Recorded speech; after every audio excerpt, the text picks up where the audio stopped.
মানুষের কোন বিষয়ে অহংকার থাকে? সময়, ক্ষমতা, শরীর আর সম্পত্তি। আর এই চারটেই সর্বদা সঙ্গে থাকে না। কি বিচিত্র ব্যাপার! আপনি নিজেই দেখুন।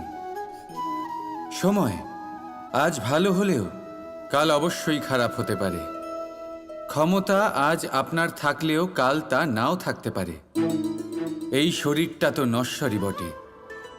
যত আপনি বার্ধক্যের দিকে অগ্রসর হবেন, দুর্বল হতে থাকবেন, সৌন্দর্য ক্ষীণ হতে থাকবে। আর সম্পত্তি আজ আপনার, কাল অন্য কারোর হয়ে যাবে।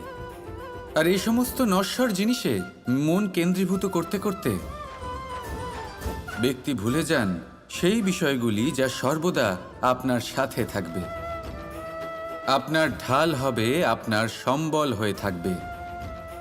আর তা হলো আপনার স্বভাব, বুদ্ধি, সৎসঙ্গ আর খাঁটি সম্পর্ক।